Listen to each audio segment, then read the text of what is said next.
This webinar is a collaboration between the Oregon Department of Agriculture, Oregon Sheep Growers Association, and the OSU Extension Service, and we are glad that you are here. My name is Haley White, if you don't know me, and I am the Willamette Livestock and Forages faculty member. So I work with livestock producers, forage producers in the Willamette Valley.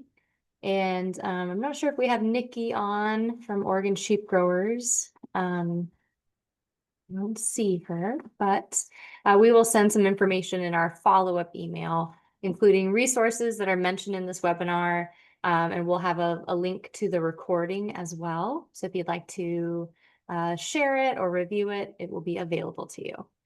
And our presentation today is by Dr. Ryan Scholz, our state veterinarian with the Oregon Department of Agriculture. And I'll let him give a brief intro and start the presentation. And we'll have time for questions at the end, forgot to mention. Yeah, thank you, Haley. So my name is Ryan Scholz. For those, I recognize a couple names on the screen. For those who I haven't had the opportunity to meet before, I'm the Oregon State Veterinarian. I work with the Oregon Department of Agriculture. Primarily, my job pertains to infectious disease control in livestock. There's a whole bunch of other things, as with most jobs, that seem to get tacked onto that, but that's kind of the basis of it. A little bit about my background. I was actually born and raised on a small sheep farm in Newberg, Oregon. Grew up around the sheep industry. Back in the, I think, early 90s, was actually a recipient of the Oregon Romney Breeders Association's Smart Starter Flock program. And then in the early 2000s was actually a recipient of the Oregon Sheep Growers Association's college scholarship. So I like to point out when I'm working with the sheep industry that if you like what I say, or you can pat yourself on the back for helping to form me in my formative years. If you don't like what I say, you only have yourselves to blame. But anyways, with that, we'll get started. So what I was asked to talk about today was just a little bit of an overview of Scrapie, the Scrapie program, where we're at. There's been a lot of attention on the National Scrapie Eradication Program as we progress towards being able to declare the nation free of Scrapie. So really, we're going to go through some background pretty quickly, and then kind of talk about where we stand today, and really what you as a sheep or goat producer need to know. There's a lot of information out there about Scrapie. There's a few things I'll just kind of gloss over, touch on briefly.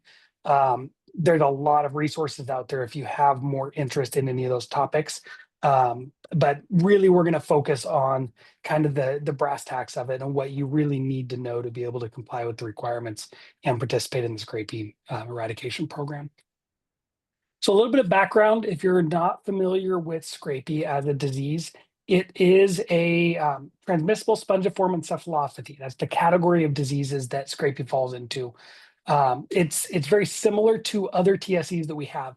Probably the most well-known is the TSE in cattle, bovine spongiform encephalopathy, or mad cow disease. Also, recently, we've seen a lot of attention to chronic wasting disease in deer and elk. That's one that we don't currently have in Oregon, but it is very close to us on the Idaho border, as well as there's been at least one case found up in Washington. And then there are TSEs in other species, humans as well. Creutzfeldt-Jakob's disease is a random, kind of similar to the atypical Scrapie. It's a random misassortment. There is also a variant form of that there is some evidence that it may be connected to consuming meat from cattle that are infected with BSE. There are some other TSEs in humans as well, typically mostly associated with cannibalistic tribes down in the South Pacific, which are really becoming kind of a thing of the past. But there are a few other known and documented TSEs in humans, as well as in some other species. The thing that makes TSEs notable as a class of diseases is that they are not caused by any of the normal microorganisms that we're used to. Usually when we talk about diseases, we're talking about a virus or a bacteria or a parasite, something that we can find, appreciate, and either vaccinate against, treat, or do something with. it's generally an external organism that's causing the disease. In TSEs and Scrapie in particular, that's not the case.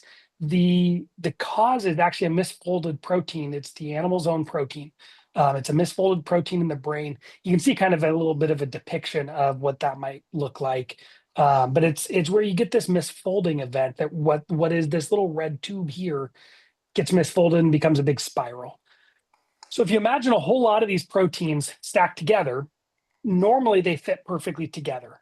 And then when you get these misfolding events, they can't stack together anymore. And so you get almost like microscopically, almost like a Swiss cheese appearance in the brain. That's what these TSCs cause. When that happens, the brain isn't able to recover from that. And unfortunately, these proteins recruit more proteins to misfold. And that's how this kind of spreads throughout the animal. In Scrapie specifically, within sheep and goats, there are kind of two general classifications of Scrapie. We have classical Scrapie, which is what most people probably have heard about, probably have talked about. Probably when you hear Scrapie, that's probably the strain you're most familiar with. It is a contagious form of Scrapie. It's what we've been working to control. It's often transmitted at birth. We'll talk about this a little more, how it's transmitted, some of the symptoms in a couple minutes. But classical Scrapie is that one that when you have one animal that gets it, we worry about all of the other animals that have been around it. Atypical Scrapie, or NOR98 strain of Scrapie, is different from that. The atypical Scrapie is generally spontaneous.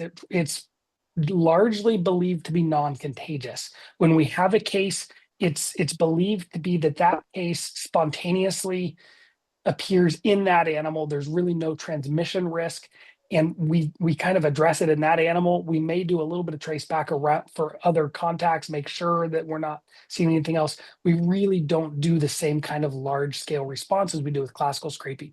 So when we talk about eradicating Scrapie, we are talking about this classical Scrapie. This is the one everyone's worried about because this is the one that can transmit from animal to animal. Countries that are free of Scrapie are really worried about this disease. We can hopefully in the next couple of years claim freedom from Scrapie, which is again this classical Scrapie, even if we may have atypical Scrapie cases pop up. We see this in BSE with mad cow disease. Every couple of years we'll have a case of atypical BSE, that spontaneous case, and that does not affect our country's freedom from BSE, because it's not a transmissible form of this disease. It's not caused by any of the normal transmission factors. It just randomly happens. So when we talk about Scrapie, one of the most difficult parts of controlling this disease is it's a very insidious disease. It is typically seen in older animals, but that's because it can take anywhere from 2 to 7 years from when an animal is exposed to Scrapie prions. So again, this is largely talking classical Scrapie, but those animals can be exposed at birth and not develop symptoms for 2 to 7 years after that.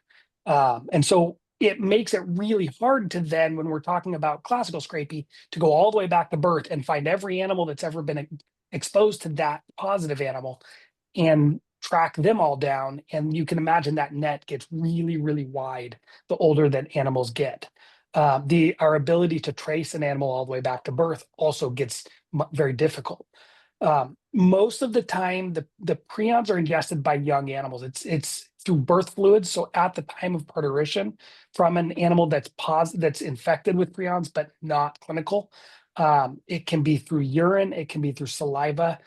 They've shown that prions are incredibly hardy in the environment. There was some work done in, I believe, Iceland, where they originally were trying to eradicate Scrapie, and they would just leave farms fallow for 15 years. And then they'd bring animals back, and then they'd all of a sudden get Scrapie, because even after 15 years of leaving those farm fallow, those prions are still present in the environment, can still transmit to other animals. So we can't rely on just that. Yeah. Even typical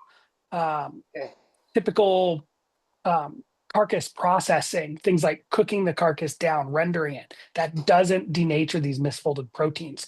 And so we have to use special methods to get rid of the prions. And then we largely use genetics in controlling the disease after we've found it. And we'll talk about that in a minute. But When we're talking about Scrapie, there's really kind of a group of symptoms that we normally see when animals become symptomatic later in life.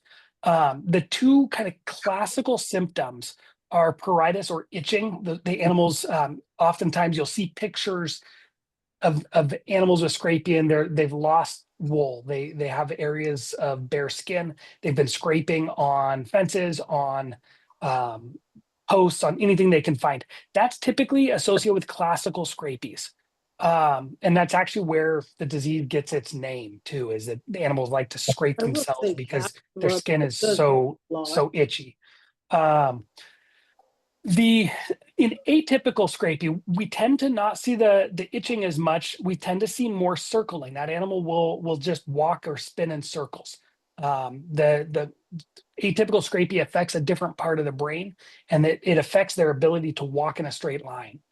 Some of the other symptoms we'll see is weakness, nibbling or licking, just kind of like fly biting type behavior, weight loss, tremors, excitability, behavioral changes. Problem is, all of those are general neurologic symptoms. They can also be associated with things like polioencephalomalacia. They can be associated with really anything that causes a neurologic disorder in sheep or goats can be associated with those. So we really kind of have to cast a broad net. And if we have an animal that fits the age profile, that fits the symptoms, we really need to be testing it to show that it's not Scrapie, because you can't diagnose this disease just based on the clinical signs, on the symptoms. So over the years, there's been a lot of work done on the genetic susceptibility. I will fully admit I am not an expert on genetics. I think all of my college professors will wholeheartedly agree that I am not a geneticist in any way, shape, or form. So I put this table up here just to kind of show the different genetics in sheep and goats. Really, the important thing to understand is there is a genotype in sheep between the two codons that primarily code for Scrapie susceptibility, that if you have AARR, those animals are nearly completely resistant to classical Scrapie. And that's really important when we start talking about control of this disease. If we ever have a case of classical Scrapie, that's how we control it. We look for animals that are either AAQR or AVQR, where you really have rare susceptibility. So the ewes we want to be in this category, and then we put them with rams that are in this category, so that the lambs that we get are in this category where we have very little susceptibility. What we really want to avoid is any lambs coming back onto the property that are in these susceptible genotypes. Unfortunately, in goats, that's not quite the case. They look primarily at two codons, but there's something like 5 or 6 different codons that are involved in susceptibility to Scrapie, and none of them are complete. So there is no genetic protection. There are no genotypes that are considered protective. There are genotypes that have increased resistance. And so it gets a lot more complicated when we start talking about the goats. But really the take home is there is some resistance, but it's not complete. We can't count on that. Luckily, classical Scrapie in goats is not very common. And actually, really, it's not common in any species anymore.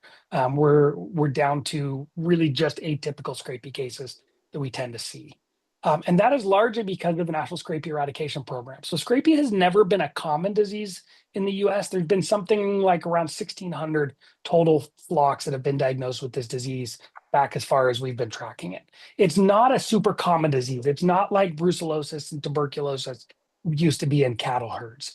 But because of that kind of insidious nature, a disease that was that rare was costing us our entire sheep and goat export market for decades. And it still is costing us a lot of that export market even today.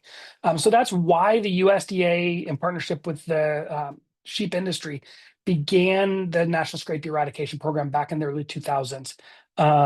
So this is a quote that I pulled. I actually found an article from back in 2002 when they were announcing the Scrapie Eradication Program. And this was a quote by the National Scrapie Program Coordinator that they wanted that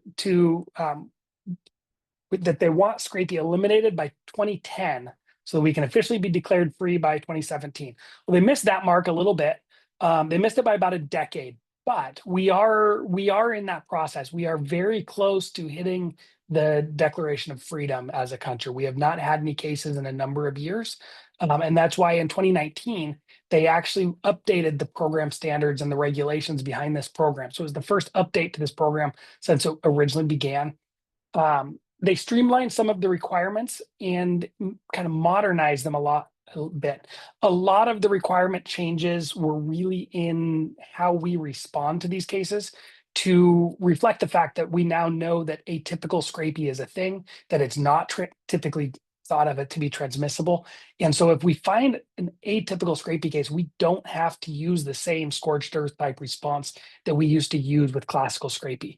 Even classical scrapie, we're able to do a lot more with genetics and with testing, antemortem testing. And so we don't have to control it quite the same way we used to. It used to be that we would have to essentially euthanize entire flocks, and then they started looking at genetics. And so we go through and genetic test all the flock and euthanize anything that was susceptible. Now we can play with those genetics a little bit more. We can do a little bit more with that. And the control mechanisms is a lot better. We also now have controlled classical scrapie. So we haven't seen a case in, I think, 6 or 7 years now in the US.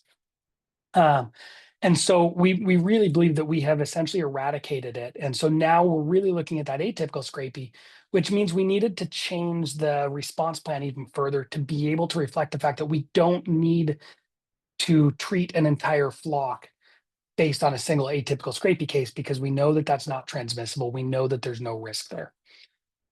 So the core tenets of the program today are kind of twofold. One is surveillance for scrapie. We've essentially eradicated it. We've been able to prove greater 99% freedom of the disease. We've just got to get that last little pocket. Statistically, we've got to get our surveillance above certain numbers as a country to be able to show over a period of time that we are free of the disease, and that statistically we can say we don't have this disease anymore. We're very, very close to that. We do that through 3 different sample types. One is our kind of primary cornerstone is regulatory scrapie slaughter surveillance. This is done at slaughter. All sheep and goats that are age eligible, so over 18 months, so that when at slaughter they're mouthed, if they mouth out over 18 months, they're slaughtered at USDA inspected facilities here in Oregon, as well as up in Washington, get sampled. As long as we can find ID, we can show they're over 18 months. We really target blackface because blackface tend to have more genetic susceptibility than whiteface breeds do. And then we have certain targets that we have to meet as a state for that. There is other slaughter or other non-slaughter surveillance we try to do also. A lot of that's the on-farm testing. So this is usually suspect animals. We usually do anywhere from 5 to 10 a year, where a veterinarian or a producer will report that, hey, I've got an animal that has died. It was showing neurologic symptoms.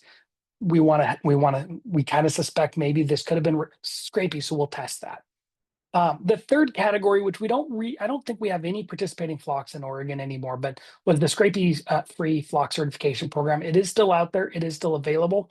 Really, the benefits are primarily to producers that export sheep or sheep or goats or germplasm, embryos or semen out of the country and need that scrapie free certification. Essentially, the requirements of that program are that there is a surveillance target that each flock has to meet. It's usually a certain percentage of any animals that are slaughtered or that die out of that flock or herd. It's genetic. It's not. The other kind of cornerstone of the control program is traceability, and that's what everyone kind of sees visibly as the Scrapie program, the Scrapie tags. The goal of this is to be able to provide traceback. So if we have a case that's detected at slaughter, which the last case in Oregon back in, I think, 2013 was detected through that RSS slaughter surveillance. When we found that, we had to then trace that animal through from the slaughter plant back to the whoever brought the animal to the slaughter plant, which we then were able to trace it to the market where it was sold at, and then eventually get back to the flock where that animal was born.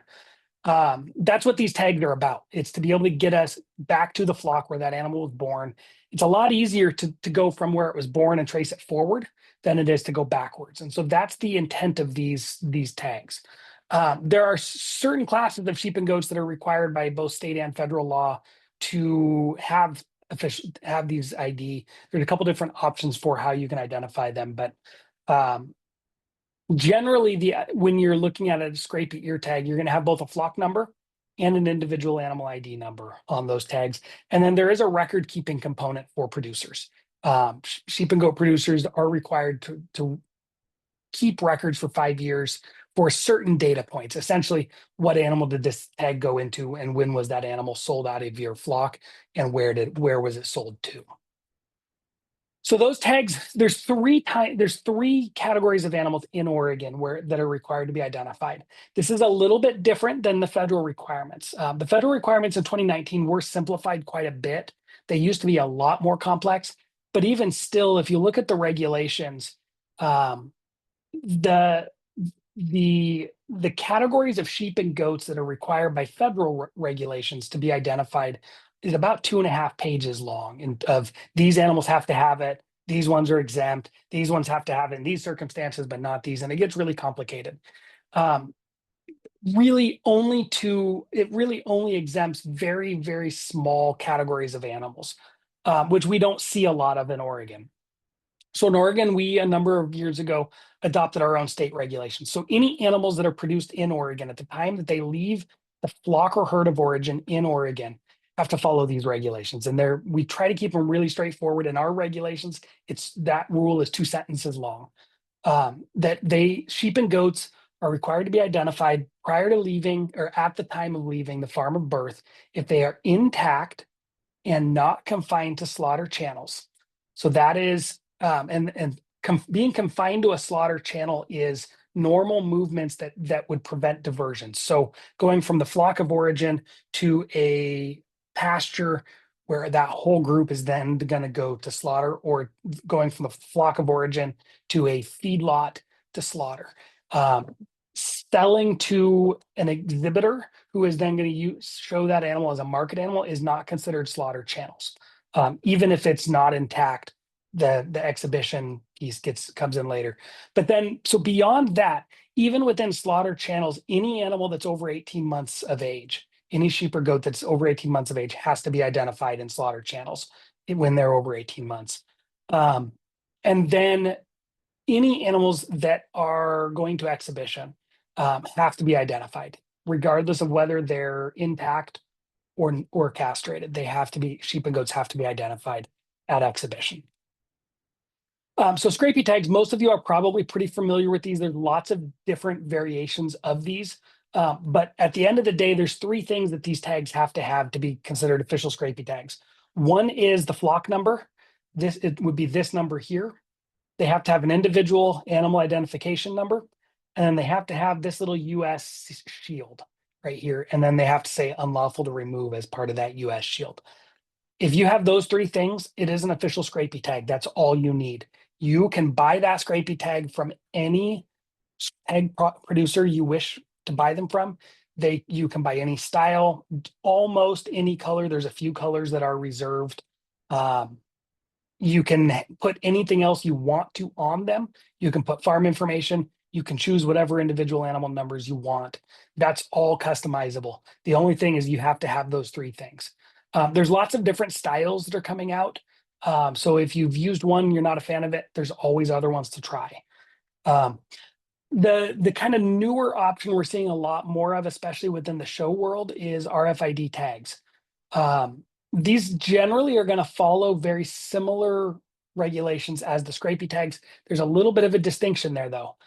So that RFID tag it's a microchip, just like you'd put in a dog or a cat, that is embedded into the plastic. So it's easiest to see in these shearwell tags.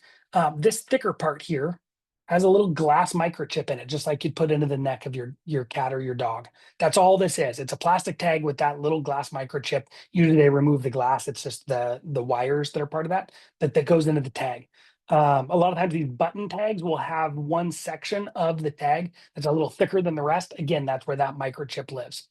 The key with these ones is the first 3 digits of that microchip number. So the microchip's going to be 15 digits long. the number that's encoded on that microchip.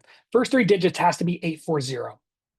That 840 is the country code for the country of birth. USA is 840. Virtually every sheep and goat you're going to encounter is born in the US. We don't really allow sheep and importation of live sheep and goats. So you're pretty much in sheep and goats, you're always going to see 840 as that. So any RFID tags that you utilize, as long as they start with 840, you're fine. The distinction there, though, is that when you purchase these tags from manufacturer, you're going to have to give them 2 different things. You're going to have to give them a Scrapie flock ID number and a premises ID number. I'll cover those in a minute. They're not the same thing. They're very similar, and it gets really confusing. And so we try to simplify that here in Oregon with flock registrations, but you're going to have to give both of those numbers to them. Another option that was recently expanded in this new, the new rules, it used to be you could only use microchips in goats and really just in dairy goats. They've expanded that quite a bit. Now you can use them in any sheep or goat that is not destined for slaughter channels. So the microchip, very similar to the RFID tags, it's got to begin with that 840. You're going to have to give the flock number and the premises number. In sheep and goats, they do specify exactly where you have to place the microchip. So it has to be placed at the base of the ear. If you raise lamachas, the good news about this is they still have a base of the ear, they just don't have an ear. The other piece, though, is the animals have to be either registered and accompanied by those registration papers, or there's a tattoo that has to be placed in the ear, or in the case of earless animals, in the tail, that shows that animal is microchipped and that shows which ear it was microchipped at. They also, anytime that animal is off of the farm and in transit, they have to be accompanied by a microchip reader or an ear tag reader that's capable of reading that microchip. So there are a few distinctions there. Typically, we see these mostly with the dairy goat breeds and pygmy goats, but they did recently expand that. Another tag you may see from time to time are Scrapie serial tags. We see these used a lot by veterinarians, as well as by county extension agents oftentimes. These are tags that can be used by someone who is not the farm of origin. So rather than having a flock number and an individual number, these are a single longer number. Usually it's going to be in a state code and then A. The reason for the A is, in theory, if you ran out of the rest of these digits, we would then go to B. We don't distribute that many serial tags, though. The thing with these is they can be placed in animals that are not your own. So for a veterinarian, they can replace these in clients' animals. But whoever these tags were issued to, so that veterinarian is now on the hook for maintaining those records for the 5 years of the animal they were placed into, and so they become responsible for those records. So they're not as common just because of that. We see them used a lot, though, for like extension agents when you have a youth that's showing they purchased an animal that didn't have a tag, or the tag fell out. They just need one to be able to get through show. They're not breeding their own. There's no reason for that person to register their own flock number. We see them used a lot there. These blue ones also often get used in sale yards, in livestock markets that are selling sheep. These blue ones are a slaughter only tag. So livestock auctions are able to use these serial tags, the tag animal that come in. They then have to maintain those records, which they are required to do anyways. And so they correlate those records with the seller and purchase records. You also can use tattoos. Again, this one was expanded. This used to be just in goats. This was expanded to be any sheep or goat. It's just that I'm not aware of any sheep registry that uses tattoos. Typically they're using ear tags. But registered purebred animals can use their registration tattoos. That tattoo has to appear on the registration papers. And so there's some distinction there that in some breeds, the producer is issued essentially a flock or a herd portion of that, and then they individually tattoo each animal, and then they register the animals they want to. That doesn't count unless those animals are registered. The other option with tattoos is you can register the same numbers you would normally do off of a Scrapie tag. So you can tattoo that animal with your Scrapie flock number and then an individual number. The problem with that is Scrapie flock numbers are getting to be pretty long. Most of them are 6 to 7 digits these days, and it's really hard to find a tattooer that is long enough to do that. It's also hard to find ears that are long enough to do that in some breeds. And so you end up getting a lot more. So those aren't used as often. Some of the earlier adopters of it, though, that have shorter numbers are able to do that still. Okay, so the other distinction that I always try to make when we're talking about the Scrapie program is the Scrapie flock ID versus a premises ID. These are two very different things, but they're used for similar purposes. In the Scrapie program, so the Scrapie flock ID was the original thing we used. It predates the origin of a premises ID number. So a Scrapie flock ID is assigned to a group of sheep or goats. It's assigned to that flock or that herd.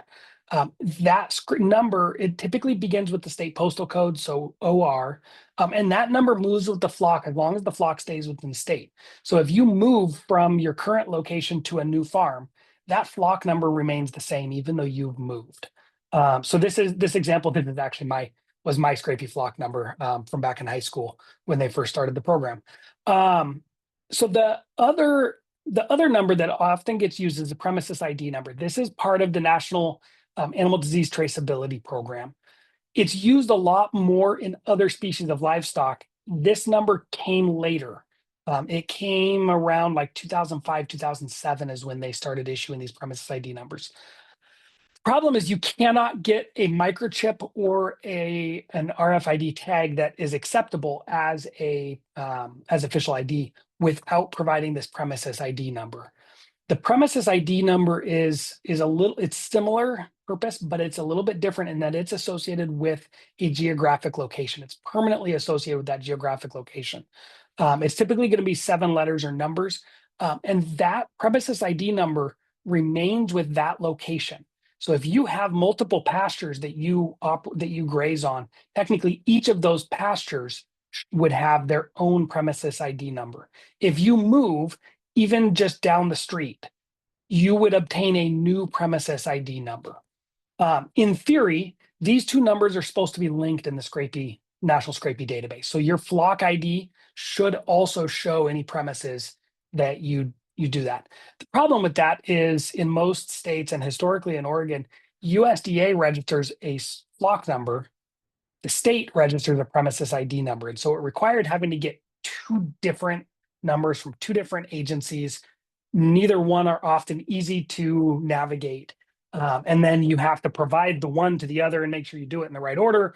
And there's a lot of complications. So to simplify that, we as a state handle all of that under one roof.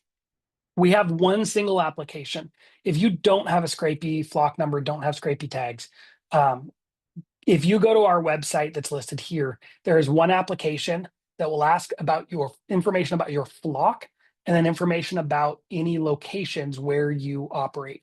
We will issue premises ID numbers for all those locations, and then that form gets forwarded to USDA to then issue your Scrapie flock number associated with those, and then you get that one form back with all of that information correlated together.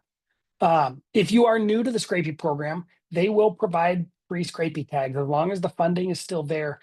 But that has changed. In 2019, when they changed the regulations, they changed what they're willing to spend money on. It used to be that you could continue to get Scrapie tags for free. That is not the case anymore. It originally was you could get the plastic ones, then they went to you could only get the little metal clip tags, and now they will only give you one set of tags when you first register for free. I believe it's like 80 or 100 tags. And so for a lot of small flocks just starting out, that will still last you quite a while.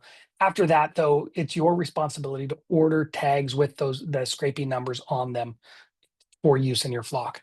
Once you have that, all that's left is to identify your animals and then maintain those records.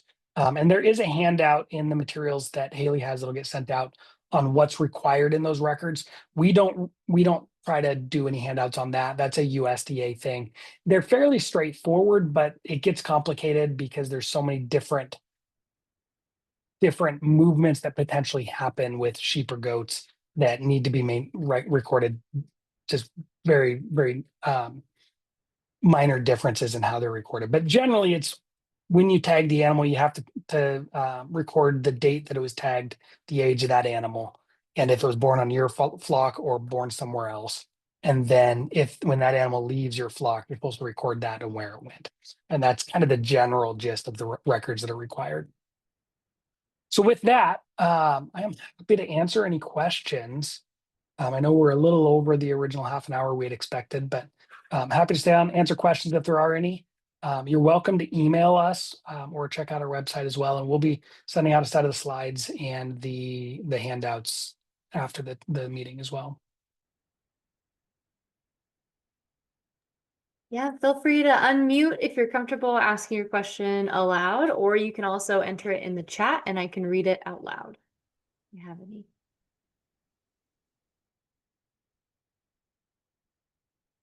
I have a thank you from Anne.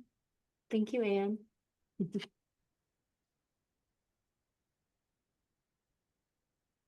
All right, this is a quiet group. This is, we've got a great time with Dr. Scholz here to answer any questions. So.